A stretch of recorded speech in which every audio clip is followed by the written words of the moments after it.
नमस्कार।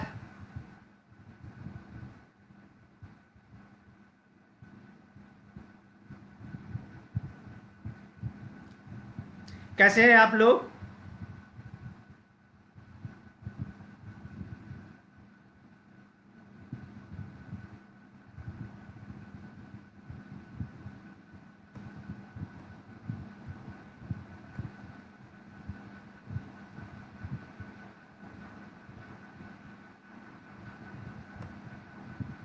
आर्थू।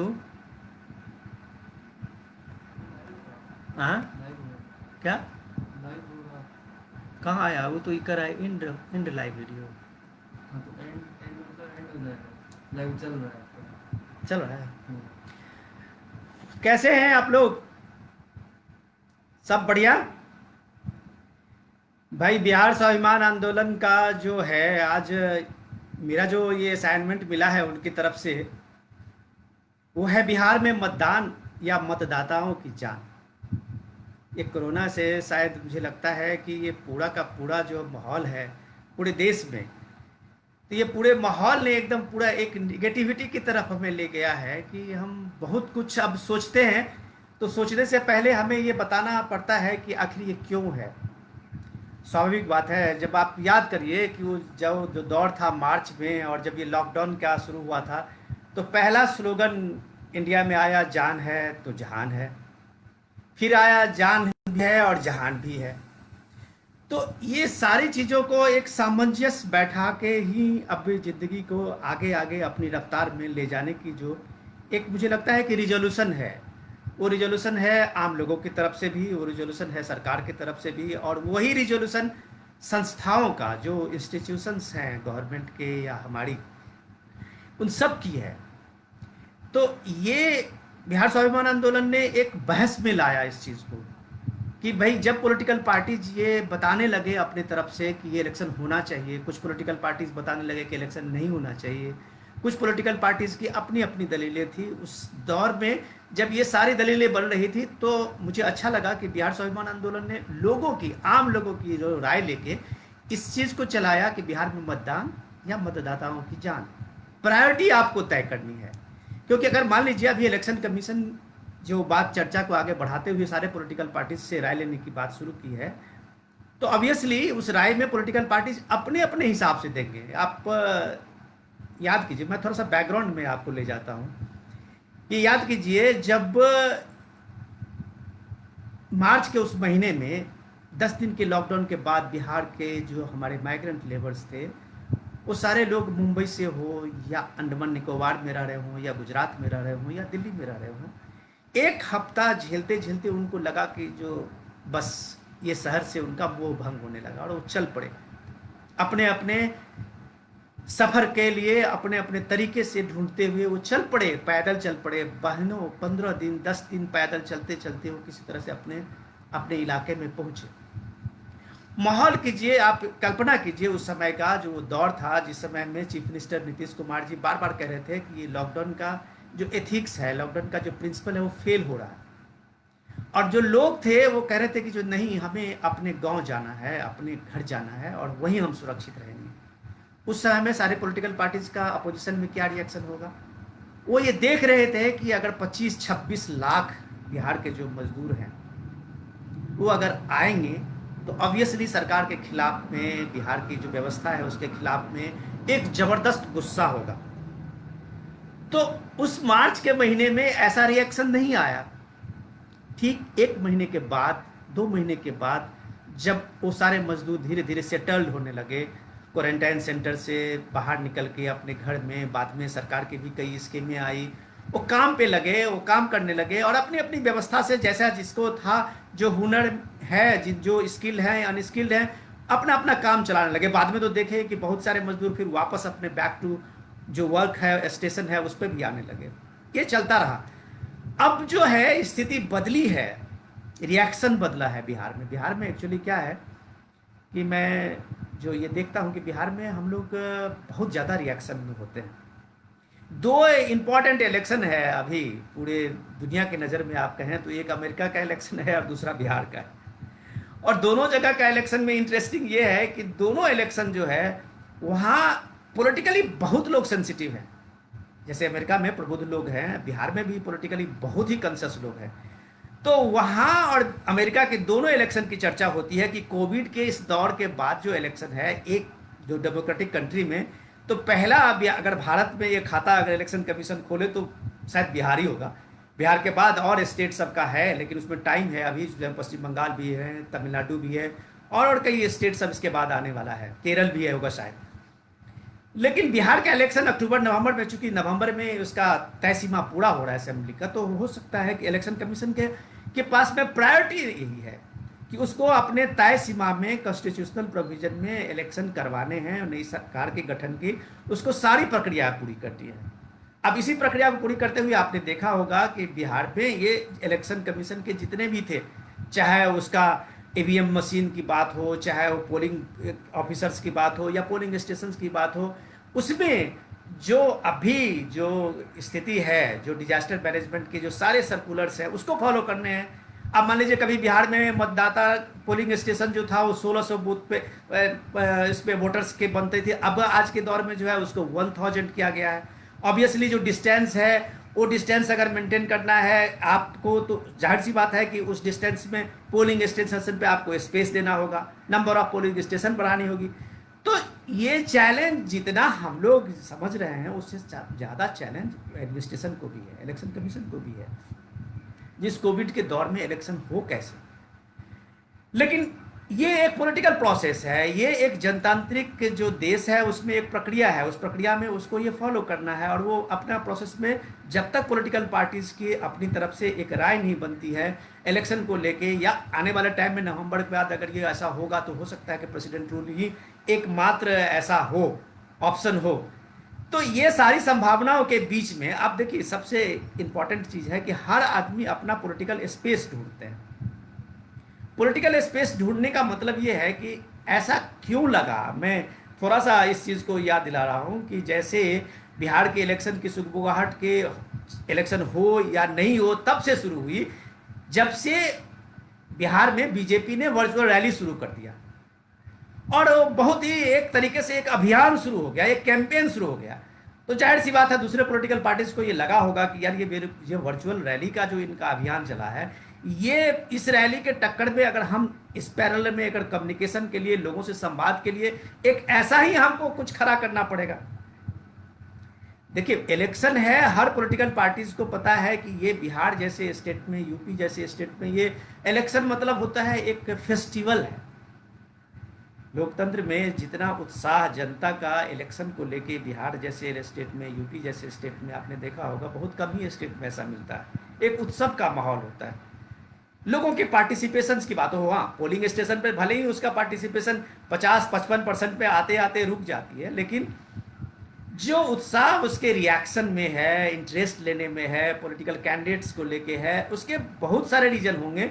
लेकिन इतना तो तय है कि बिहार के लोग इलेक्शन के मामलों में बहुत ज़्यादा इंटरेस्ट लेते हैं, उसके हर बहस में हिस्सा लेते हैं, उसके हर चीज़ों में हिस्सा लेते हैं। कल मैं बिहार स्वाभिमान आंदोलन का कल जो देख रहा था, कुछ हमारे नए नौजवान साथी इस पर अपने डिस्कस कर रहे थे, 3-4 साथी थे उस पर, और सारे नए फेस थे और इतना ब्रिलियंट आइडिया लेके वो अपनी अपनी बात रख रहे थे। तो हर का एक अपना लॉजिक था।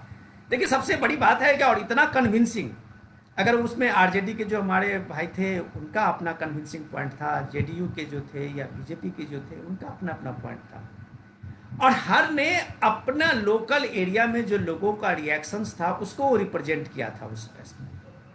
मैं तो कभी कभी देखता हूँ कि बिहार स्वाभिमान आंदोलन का ये जो आम लोगों के बहस को लेके इन्होंने जो एक नई पहल शुरू की है आम लोगों के बीच में, जो इसमें लगता है कि वन साइडेड वॉइस नहीं है, ये टू साइडेड वॉइस है। अब हम कभी कभी दिक्कत होती है कि हम लोग चैनल में काम करते हैं, हम हर चैनल का अपना एजेंडा है, हमको अपना एक लाइन है, उस लाइन के अंदर में उसको बताना है।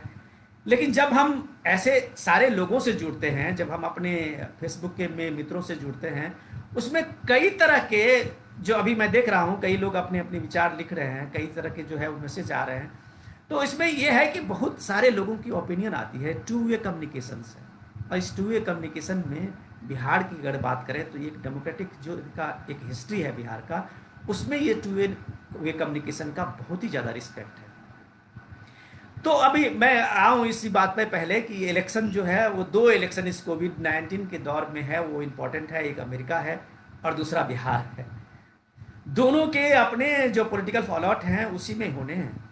अगर मान लीजिए बिहार के इलेक्शन अपने तय सीमा में है होने हैं, तो ऑब्वियसली इस कोविड को लेके जो लोगों की मनोदशा है, कोविड को लेके जो सफरिंग्स है, कोविड को लेके जो सरकार की चाहे पॉजिटिविटी है या कोविड को लेके जो कामयाबी है, हर चीज़ का एक तरह से एक टेस्ट हो जाएगा कि लोग जो है वो किस तरह से रिएक्ट किया है, किस तरह से लोगों ने अपने अपने नेताओं को, अपने अपने नेता जो उसके इस मुश्किल दौर में उसके बीच पहुंचे हैं, उसका एक तरह से वो एक जनादेश ही हो जाएगा कि वो लोगों ने किस तरह से उनको रिकॉल किया है या उस तरह से उनको रिजेक्ट किया है।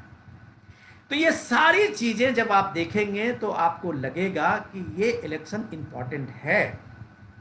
इम्पॉर्टेंट इसलिए है कि मैं कभी कभार देखता हूँ कि जितने मीडिया में आप चाहे उसकी जितनी निंदा करें, लेकिन मीडिया में जो कुछ लोग हैं उन्होंने जो रात दिन काम किया है लोगों के बीच में, लोगों के रिएक्शंस में, लोगों के हर मुश्किल में, हॉस्पिटल में, आप शायद अपने पब्लिक रिप्रेजेंटेटिव को इतने एक्टिव रूप में लोगों के बीच में नहीं देखे होंगे। कम लोग हैं, होंगे, ऐसा नहीं है कि लोग नहीं हैं, लेकिन कम लोग होंगे।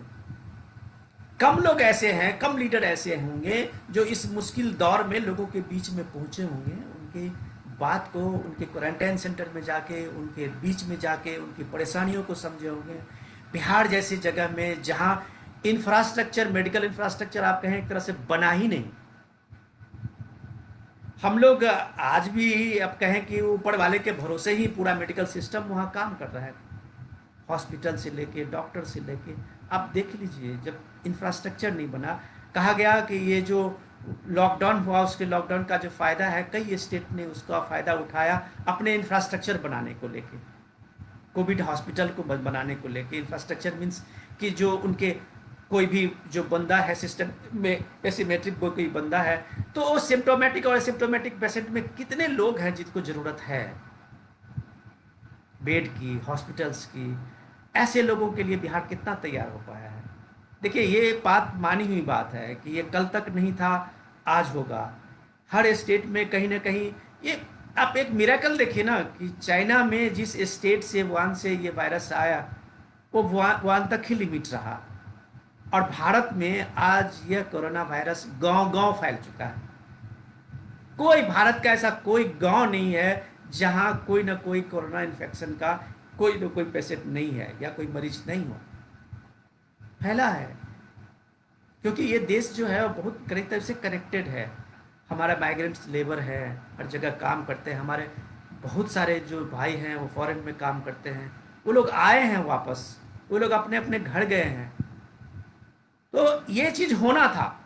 सरकार ने अपनी तरफ से, बिहार में ये मामूली बात नहीं है, 27 लाख जो माइग्रेंट्स लेबर हैं अलग अलग जगह से, वो सारे हॉट स्पॉट के एरिया से वो लोग गांव गए हैं, तो ऑब्वियसली ये होना था। लेकिन उसमें भी अगर आप कामयाबी देखें कि सबसे बड़ी कामयाबी कितनी कमाल की चीज़ है कि आज भी जो मोर्टेलिटी रेट है वो बिहार में सबसे कम है। बिहार में लगभग 28,000 केसेस जो हैं वो आए हैं, अगर मेरा डाटा गलत ना हो तो शायद 28,000 पॉजिटिव केस है। उसमें 18,000 से ज़्यादा लोग ठीक हो गए, रिकवर कर गए, अपने घर पहुंच गए हैं। तो ये है ना, उसकी आप इम्यूनिटी की बात कीजिए, या फिर सरकार की व्यवस्था की बात कहिए, या उसके क्वारंटाइन सेंटर की बात कहिए, या उसकी सेपरेशन की बात, आइसोलेशन की बात कहिए, तो ये सारी व्यवस्थाएं हुई है जो किसी न किसी तरह से इसके फैलने से रोका है। लेकिन इतना तो मानना पड़ेगा कि हमारे पास बिहार में कोई इंफ्रास्ट्रक्चर नहीं है। एकदम कैजुअली आप इसको कह सकते हैं कि जो भी चीज़ें हो रही है बहुत ही कैजुअली, जहाँ जहाँ डिस्ट्रिक्ट में कोई डीएम है या ऑफिसर्स हैं वो बहुत एक्टिव हैं, और उन्होंने हर तरीके से उसको काम किया है, चाहे वो वहाँ पे स्ट्रेस करने की बात हो, उनको आइसोलेट करने की बात हो, उनको क्वारंटाइन करने की बात हो, जहाँ जहाँ प्रोएक्टिव होके वहाँ जिला प्रशासन ने काम किया है, वहाँ की हालत बहुत अच्छी हुई है। और जहाँ की हालत में ऐसा नहीं हुआ है, जहाँ भी नेग्लिजेंसी हुई है, ये वायरस को फैलना था और फैला है। लेकिन जहाँ भी आप, जहाँ कैंटोनमेंट जो कंटेनमेंट का जोन बना के, हॉट स्पॉट बना के, जो भी वर्ल्ड हेल्थ ऑर्गेनाइज WHO का जो भी चीज़ें हैं उसको पालन किया गया है, वहाँ पे चीज़ें हुई है। अगर आप देखिए एक सिंपल सा फॉर्मूला है जो हम लोग शायद उसके करीब नहीं पहुंच पाए हैं, वही इंफ्रास्ट्रक्चर के कारण ही, कि अगर 10 लाख पे 140 लोगों का आपको टेस्ट कराना है प्रतिदिन, उसके साथ ही आप एवरेज कर में आ सकते हैं, उसके साथ ही आप सेपरेशन के साथ में, आइसोलेशन के साथ में, क्वारंटाइन के साथ में उन चीज़ों को कर सकते हैं। लेकिन अगर हम ये नहीं कर रहे हैं तो हम इसको अभी और फैलने दे रहे हैं। तो ये दोनों चीज़ है। अब मान लीजिए कहीं फैला है, फैलने का तो ये था कि अब यूके जैसे इसमें लंदन में अब वहाँ पे हार्ड इम्यूनिटी बन गया है, इतने लोगों को हो गया है। आज दिल्ली में जो एक सीरो सर्वे का आया, आज रिपोर्ट आई है, उसमें दिखाता है कि 23% लोगों को दिल्ली में जून के उस पीक आवर में हो चुका था, कहीं ना कहीं से वो इन्फेक्टेड थे अभी भी, लेकिन 70-72% लोग जो है उसके दायरे से बाहर है। तो ये पिक जो है वो पिक आना है, लेकिन पिक आने के लिए सबसे खासियत ये है, हमारी प्रकृति जो है बिहार की, और हमारे जो एक DNA है, उसमें हम लोगों को एक काफ़ी राहत दी है। हम लोग काफ़ी हद तक एक सुधरे हुए हैं। दिक्कत ये है नेग्लिजेंसी अगर सरकार की तरफ से इंफ्रास्ट्रक्चर की है, तो हमारे तरफ से सबसे बड़ी नेग्लिजेंसी ये है कि हमने उस रूल को माना ही नहीं। आज भी हम नहीं देखते हैं कि 25-50% भी फॉलो करते हैं मास्क पहनने का, सोशल डिस्टेंसिंग का नहीं करते हैं। मैं अगर अपने गांव में फ़ोन करता हूं तो ऐसा कोई हफ्ता नहीं होता है जहां वहां एक भोज का आयोजन नहीं होता। काफ़ी लोग जाते हैं, भोज खाते हैं। कहाँ गया वो, वहां पे रूल कहाँ है वो एडमिनिस्ट्रेशन जो 50 लोगों को इजाज़त दे रहा है उस समय में, एक शादियों में, और 20 लोगों को इजाज़त दे रहा है किसी के अपना जो दाह संस्कार या कोई भी जो फ्यूनरल वो है उसमें, क्यों नहीं लागू हो रहा? ये सारी चीज़ें जो है हम लोग भी इस तरह के एक रिस्पॉन्सिबल हैं कि हम लोग उस चीज़ को चैलेंज कर बना रहे हैं सरकार की। क्यों ये सारी चीज़ें हो रही है? हम क्या 1-2 महीने 4 महीने इन जो हमारा सोशल ऑब्लिगेशन है उसको बंद नहीं कर सकते? क्या हम थोड़ी दिन के लिए रुक नहीं सकते? ऐसा हम नहीं रुकते हैं। तब आप सोचिए कि इलेक्शन कमीशन के सामने में ये कितनी बड़ी चुनौती है, जिसको अगर सोशल डिस्टेंसिंग करना है, अगर यही नियम जो डिजास्टर मैनेजमेंट का है, अगर वही नियम लागू करना है कि 50 लोग शादियों में इकट्ठा नहीं हो सकते, उससे ज़्यादा फ्यूनरल में 20 से ज़्यादा लोग इकट्ठा नहीं हो सकते, तो आप सोच सकते हैं, यकीन कर सकते हैं कि इलेक्शन में क्या बगैर पब्लिक पार्टिसिपेशन के, बगैर पब्लिक रैली के, इलेक्शन बूथ में बगैर लोगों की भागीदारी से क्या कोई चुनाव संपन्न हो सकते हैं? ऐसा नहीं हो सकता। ये बड़ी चुनौती है, लेकिन चुनौती को हम लोग खुद बढ़ा रहे हैं। हम लोग जो एक बिहेवियर चेंज का ये दौर है, ये कोरोना जो है उसको आप अगर सिंपल इसमें कहें कि हम लोग अक्सर अपने अपने टेलीविज़न रिपोर्ट में इसको लिखते हैं कि जैसे स्वच्छ भारत आंदोलन था, वो एक बिहेवियर चेंज का एक मूवमेंट था। कोरोना भी ये मूवमेंट है बिहेवियर चेंज का, जिसने भी अपने बिहेवियर में, अपने एटीट्यूड में, जो भी आप कह लें, उसको थोड़ा सा भी उसको चेंज लाया है, अभी भी बचा हुआ है। अभी भी जो होममेड मास्क है जो लोग लगा रहे हैं और कड़ाई से जो सोशल डिस्टेंसिंग है उसका पालन कर रहे हैं, वो बचे हुए हैं। ये बिल्कुल सिंपल सा फार्मूला है। कोई ये अभी बहस की चीज़ें है कि एयरबॉर्न हो गया, जो कंटेनमेंट एरिया जोन है, या फिर हॉट स्पॉट के जो एरिया है उसमें हवा में फैल रहा है, ये सब कहने की बात है, कोई भी साइंटिफिक एविडेंस नहीं है। अभी भी अगर ये फैलेगा तो ड्रॉपलेट से ही एक दूसरे से फैल रहा है, सिर्फ उतना ही ये हो रहा है, और हमें अभी भी इतना ही ये करना है, ऐसी चीज़ को मेंटेन करना है। अगर हम इतना भी कर लें, अभी बहुत ज़्यादा दिन नहीं है, तो अक्टूबर का अभी टाइम है, नवंबर का अभी टाइम है, हम 15 महीने दिनों में, महीने दिन आते आते एक बेहतर हालत में चल सकते हैं, बेहतर हालत में आ सकते हैं। क्योंकि आपका अभी बिहार जैसे स्टेट में 1.5-2 महीने के लॉकडाउन के बाद आप सोचिए कि फिर लॉकडाउन करना पड़ा है। आप कल्पना कीजिए कि उस बिहार में क्या हालत होती होगी। बिजनेस मॉडल तो हमारे यहाँ कोई हुआ नहीं है। अगर थैंक्स गॉड जो लोगों की रोजी रोटी है, छोटे छोटे हमारे यहाँ काम करने वाले हैं, लाखों लोग, रेहड़ी वाले, पटरी वाले, ठेला वाले, साइकिल वाले, रिक्शा वाले, ये सारे लोग हैं। अब छोटे छोटे शहरों की कल्पना कीजिए कि उस शहर में किस तरह के लोग जीते हैं, उनका बिजनेस मॉडल क्या है, उनका इकोनॉमिक्स क्या है। और इस तरह की हालत में अगर वहाँ 15 दिन का लॉकडाउन होता है इस 1.5-2 महीने के लॉकडाउन के बाद एक बहुत ही बड़ा एक अनफॉर्चुनेट है कि उनके साथ बड़ा दुर्भाग्य है, बहुत बड़ा दुर्भाग्य है। आप कितने लोगों में फ्री अनाज बांट के और नवंबर तक बांट देंगे और उस चीज़ को आगे बढ़ा लेंगे।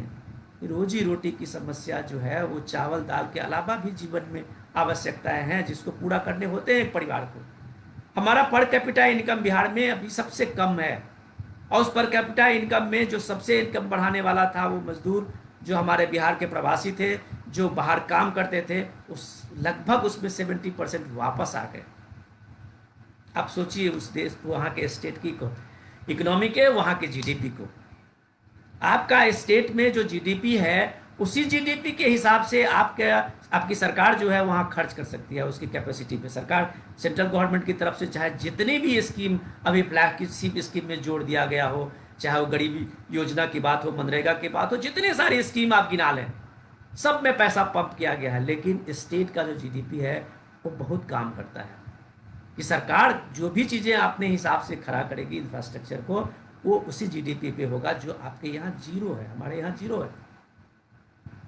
हमारे यहाँ हालत ये है कि जो कोविड हॉस्पिटल बने, जब हम देखते हैं अपने पत्रकार मित्रों को, चाहे नालंदा हॉस्पिटल हो या पीएमसीएच की हालत दिखाते हैं या एम्स का ही पटना का दिखाते हैं, तो आप कल्पना कर सकते हैं कि वहाँ लोग किस तरह से इलाज करने पहुँचते होंगे।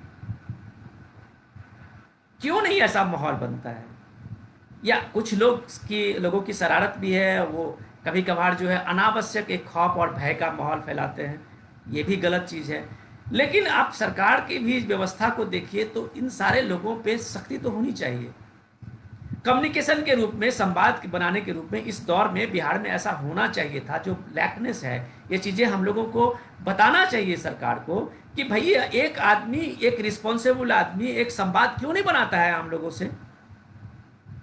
सरकार की तरफ से ऐसे कोई लोग क्यों नहीं दिन भर की बात जो है वो शाम में आके एक प्रेस ब्रीफिंग कर रहा है, ये लोगों को बता रहे हैं चीज़ें। आप एक ट्विटर पे, आप एक सोशल मीडिया पे डाल के, ये एक सबसे बड़ी चीज़ है कि हमारे अपने लोगों में कॉन्फिडेंस बढ़ाना है, कॉन्फिडेंस बिल्डअप करना है। अपोजिशन का काम है वो आपके जो निगेटिविटी है, आपके जो जितने भी गलत चीज़ें हो रहे हैं उसको उजागर करेगा, वो उसका काम है, वो करेगा, उसका धर्म है। लेकिन अपोजिशन का ये भी है कि वो सिर्फ सोशल मीडिया पे करेंगे, ये भी उचित नहीं है। उनको लोगों के बीच भी जाना चाहिए, चाहे वो सेंटर की बात हो या स्टेट की बात हो। हमेशा सरकार की तीखी से तीखी निंदा होनी चाहिए, मजम्मत होनी चाहिए, उस पर लोगों का रद्दमलम होना चाहिए, सब कुछ होना चाहिए।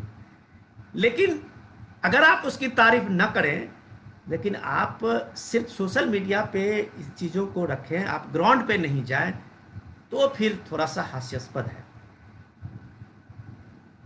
चलिए हम फिर अपने इस टॉपिक पे आते हैं कि फिर इलेक्शन का क्या हो।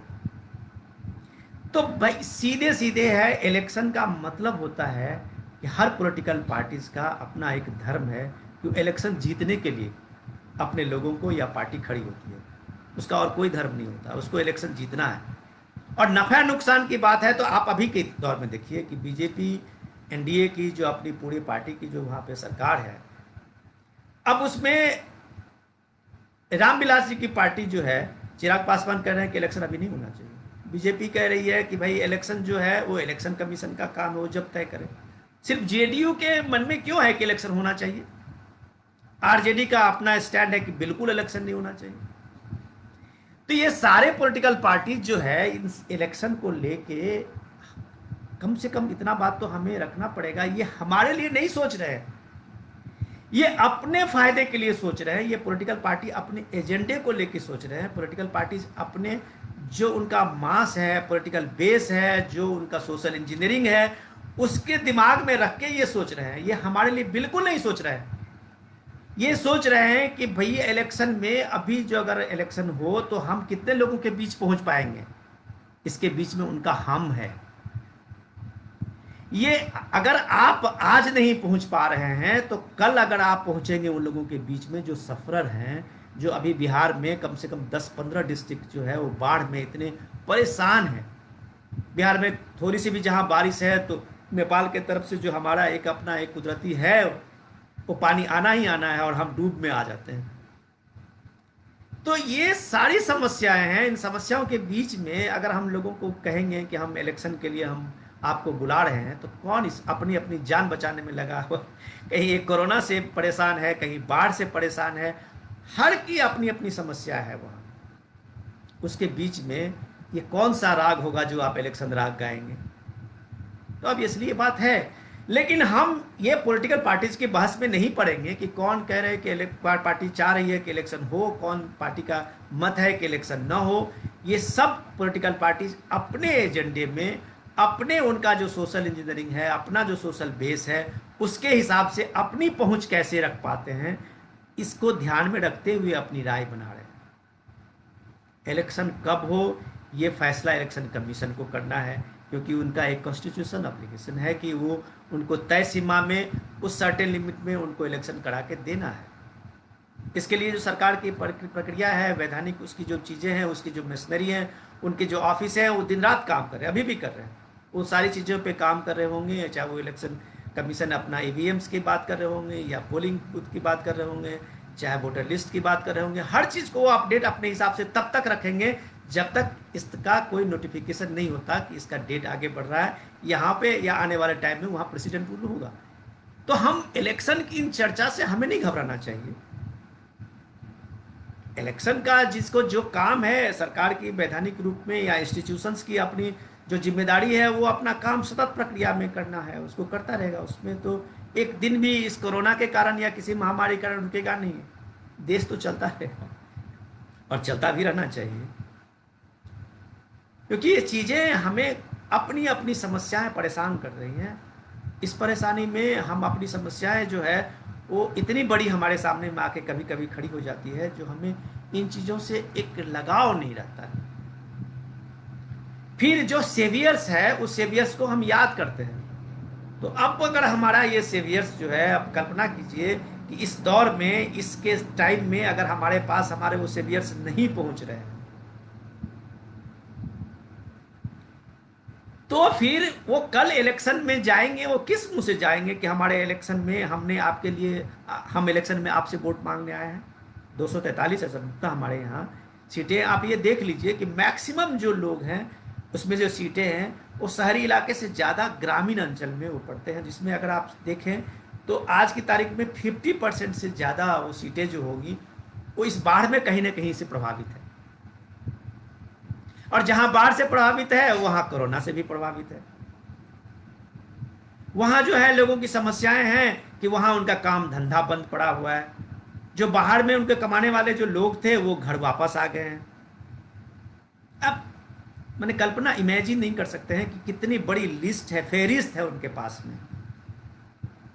इतनी समस्याओं के बीच में वो किसी न किसी तरह से अपने को, ये थैंक्स गॉड आप कह सकते हैं कि ये हमारा डीएनए है, या हमारी जो परिस्थिति है वहाँ की, उसमें हमको सर्वाइवल का जो इंस्टिंक्ट है हमें इतना ज़्यादा है कि हम हर परिस्थिति में अपने को खड़ा करना जानते हैं।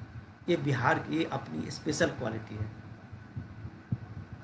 अब ये देखिए ना कि बिहार में इलेक्शन हो ना हो, अगर ये दूसरे स्टेट में इलेक्शन होता तो शायद ये डिबेट की चीज़ें बनती भी नहीं बिहार से बाहर। लेकिन ये डिबेट है, नेशनल इशू पे डिबेट है। ये इसलिए डिबेट है कि बिहार का इलेक्शन हो और नेशन के लेवल पे वहाँ लोग इलेक्शन के डिबेट में हिस्सा न लें, ऐसा हुआ ही नहीं है और होगा भी नहीं, क्योंकि हम बिहार हैं। हमारी हर चीज़ डिस्कस होती है। हमारे यहाँ अगर एक छोटी सी चीज़ें, कोई घटना हो जाए, कोई दुर्घटना हो जाए बिहार की, तो आप सोचिए कि टीआरपी केस में बिहार की चर्चा वो सबसे पहले होगी। तो चाहे वो पॉजिटिव रूप, आप ये पूरे कोविड के दौर में आप देखिए कि माइग्रेशन जो है वो सब स्टेट से हुआ होगा, यूपी से हुआ है, छत्तीसगढ़ से हुआ होगा, उड़ीसा से है, सब जगह स्टेट से हुआ है। लेकिन सबसे ज़्यादा अगर चर्चा हुई तो बिहार की ही हुई। अब ये तो हमारी खासियत है कि हम चर्चा में रहते हैं, चाहे वो किसी भी इशू को लेके हो, हम चर्चा में हैं। अब हमारे सारे मजदूर, हमारे सारे जो प्रवासी हैं वो सारे वापस घर पे हैं, कहीं चर्चा में नहीं है। वो अपनी नॉर्मल लाइफ जी रहे हैं, अपनी ज़िंदगी जी रहे हैं, कई लोग वापस भी हो रहे हैं, कहीं चर्चा में नहीं है। लेकिन वो जब तक यात्रा में थे, अपने डेस्टिनेशन पहुंचने के इस क्रम में थे, वो तब तक सारे न्यूज़ में मुझे लगता है कि वही बिहार हम ही थे। आज उनका जीवन कैसे चल रहा है, हम में से कोई मीडिया के लोग जाके कभी पूछने की कोशिश नहीं की है। हम देखने नहीं गए हैं कि वो किस तरह का लाइफ आप जी रहे हैं। एक अच्छी खासी जिंदगी, अच्छी खासे कमाने वाले लोग घर चले, गांव चले गए हैं, बैठ गए हैं। आप सोचिए। तो इस सब के पीछे में हमारा ये जो बिहार स्वाभिमान आंदोलन का इतना कमाल का ये पब्लिक डिस्कोर्स में लाने की चीज़ें के पीछे है कि हमारे बीच में एक अवेयरनेस हो। इलेक्शन हो, इलेक्शन ना हो, ये सारी प्रक्रिया हमारे लोगों के बीच में एक बहस में हम इसको शामिल हो सकते हैं। हम अपनी राय बता सकते हैं।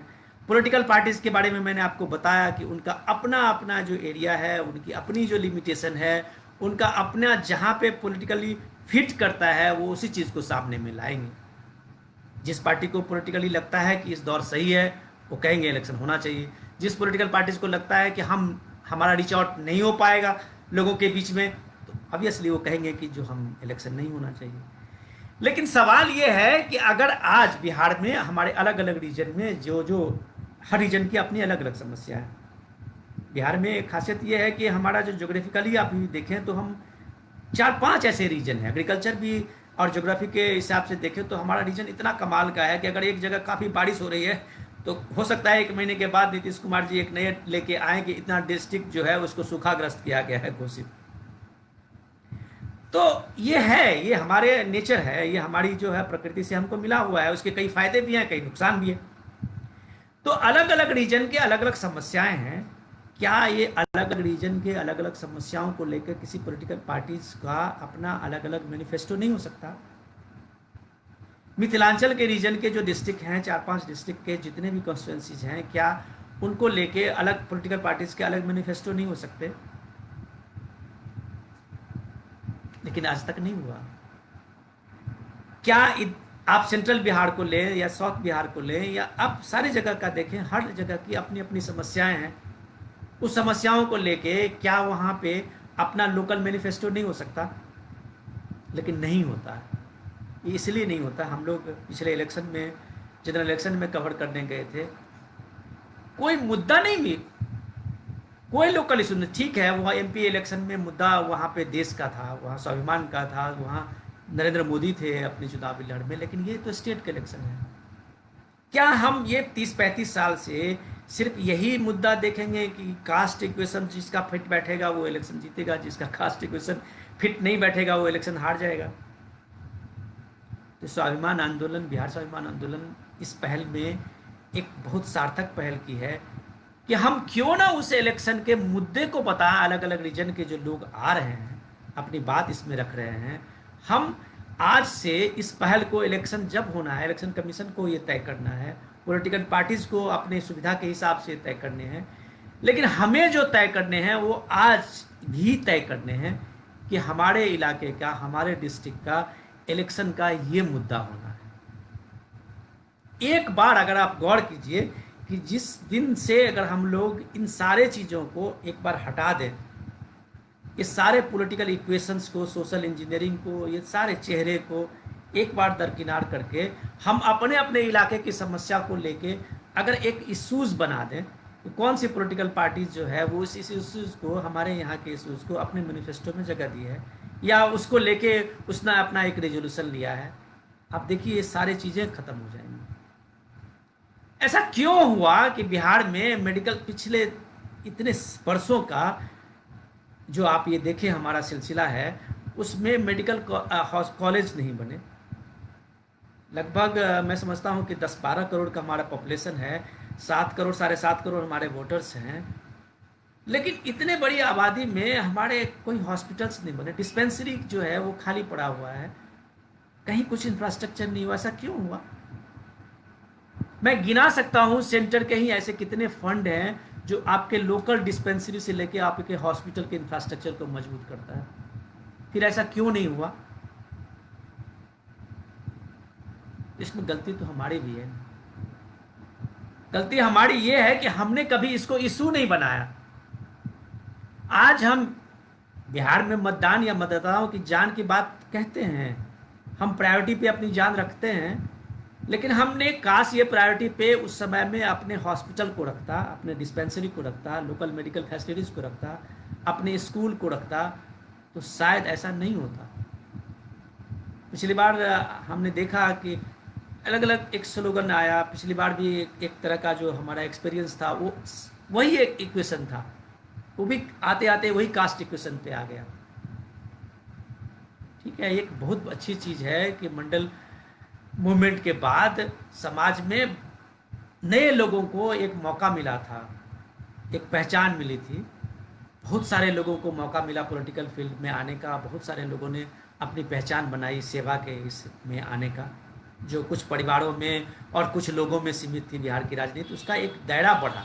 ये क्रेडिट लालू जी को जाता है, बिल्कुल जाता है। लेकिन उसके बहुत दिन हुए, क्या जरूरी है कि वही फिलोसफी बिहार में, वही चीजें जो फॉर्मूला है पिछले लगातार 30-40 साल तक चलता रहे? ये चीजें जो है अब बिहार में ये तीसरी पीढ़ी के लोग वोटर्स बन के खड़े हैं, कई जगह पे तो चौथी पीढ़ी के लोग खड़े हो गए होंगे। क्या उसके उनके लिए वो 90 का इक्वेशन फिट बैठता है?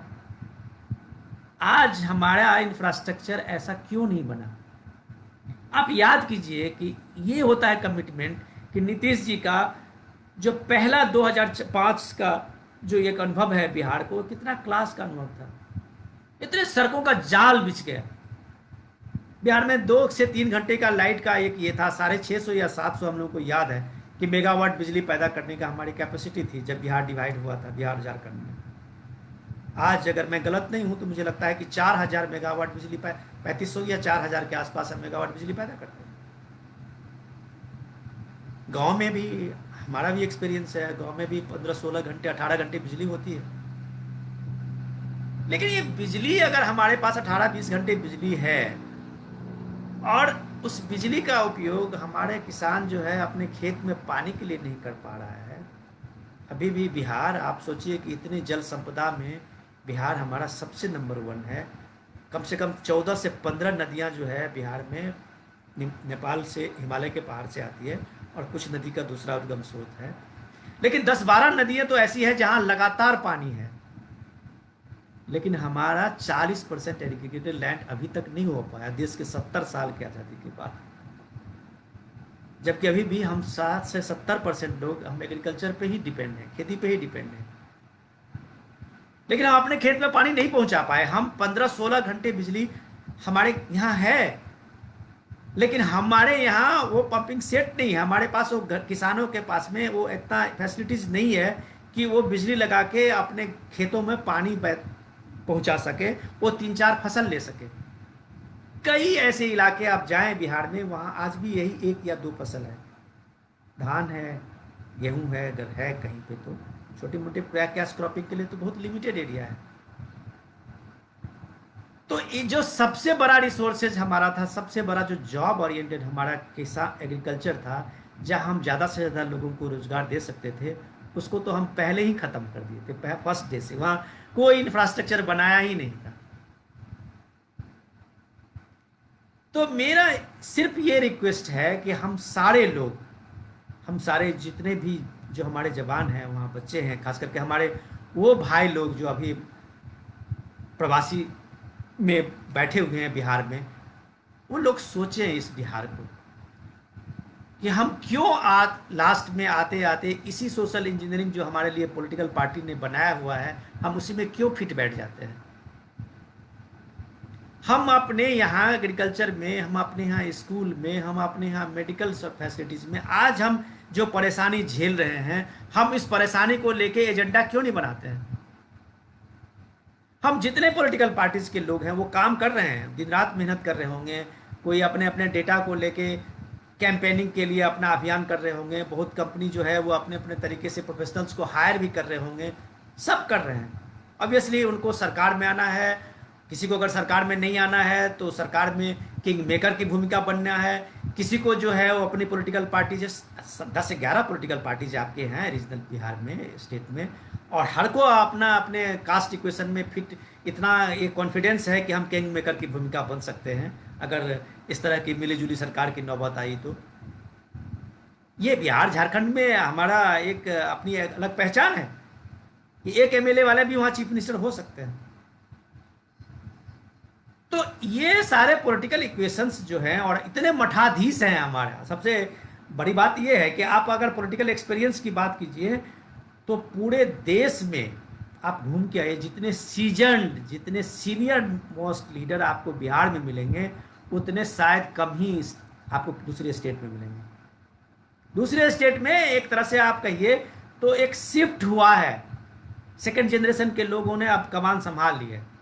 अब अभी राजस्थान में देख लीजिए, कांग्रेस के अंदर में यही जनरेशन गैप की लड़ाई चल रही है। बाकी जो हो, लेकिन आप देखें ये जनरेशन गैप की अब लड़ाई है। एक जनरेशन जो है वो सत्ता से या चर्चा से या फोकस से बाहर नहीं होना चाह रहा, वो लाइट से बाहर नहीं होना चाह रहा। दूसरा जनरेशन जो है वो जनरेशन तैयार है, काफी दिनों से तैयार है, वो बागडोर अपने हाथ में लेना चाहता है। उसके पास आइडिया है, उसके पास काम करने का जज्बा है, उसके पास स्पिरिट है, उसके पास बिहार एज ए स्टेट एक इमोशन है।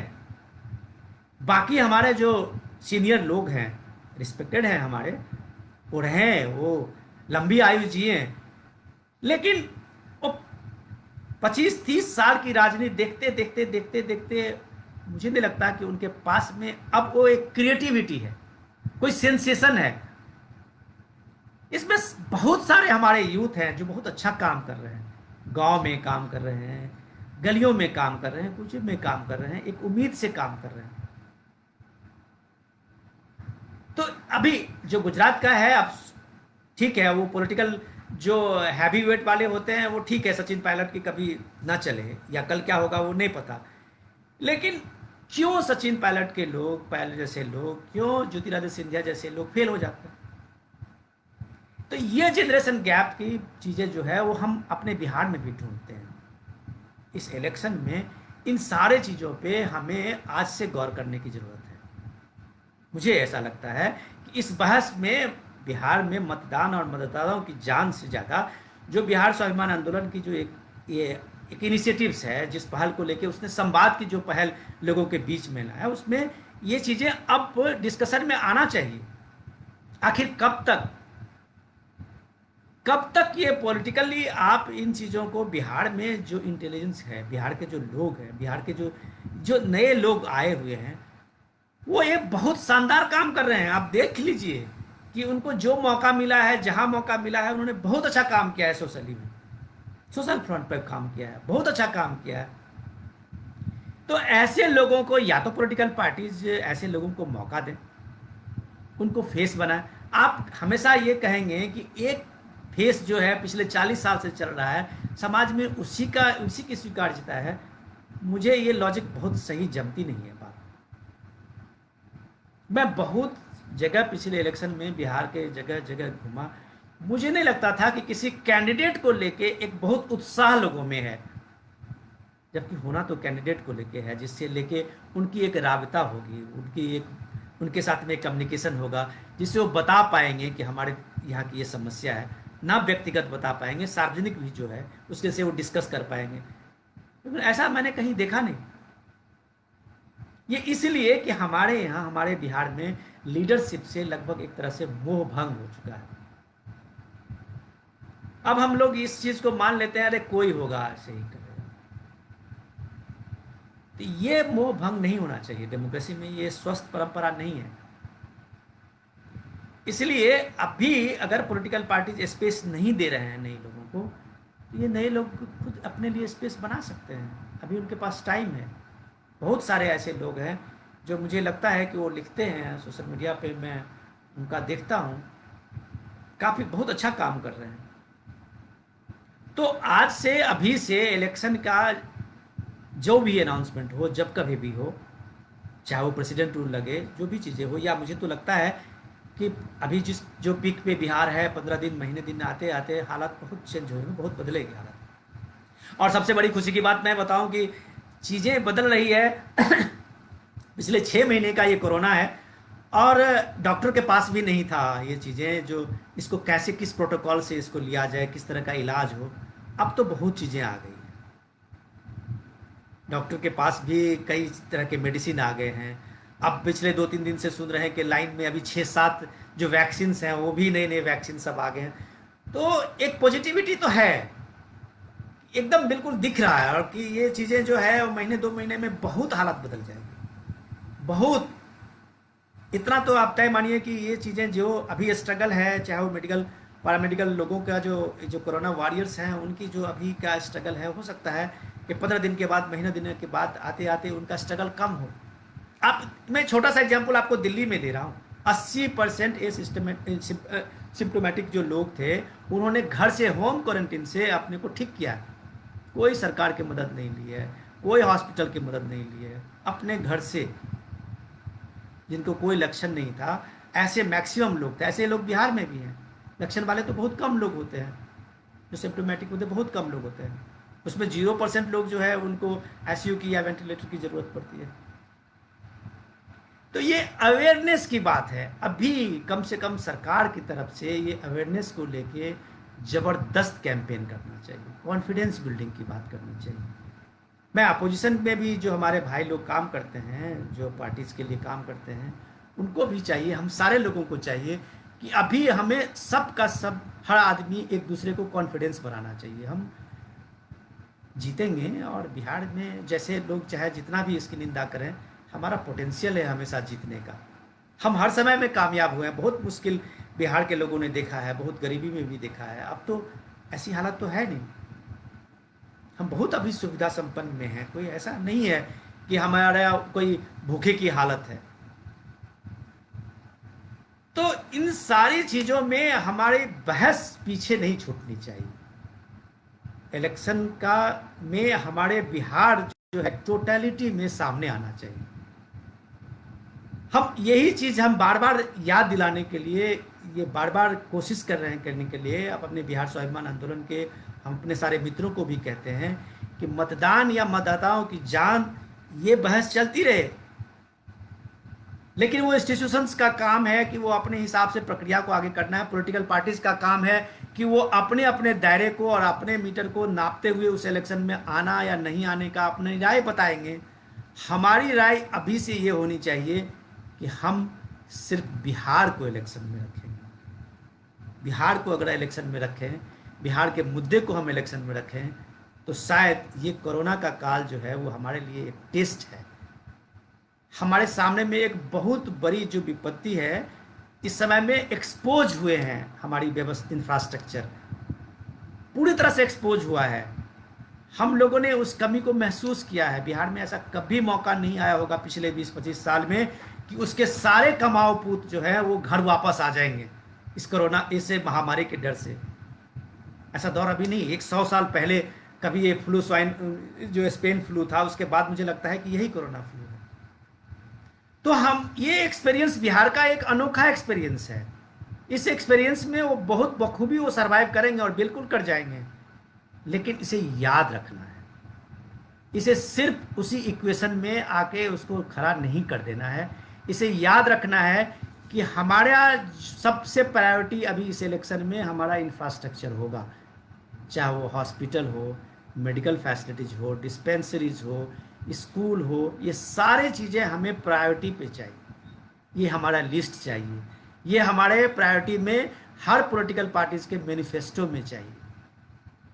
और अगर ये चीज़ें हम अगर इस बार कर लिए, तो आप यकीन मानिए कि ऐसी कोई भी मुसीबतें आएगी, हम उसको आसानी से झेल लेंगे। क्योंकि बाय नेचर कुदरत ने हमको इतनी ताकत, हमको इतनी शक्ति और हम लोगों को इतना विश्वास दिया है कि हम हर परिस्थिति में उबरने की ताकत रखते हैं, और हर परिस्थिति में एक दूसरे को मदद करके जो सामाजिक ताना बाना है उसको लेके हम आगे चलते हैं।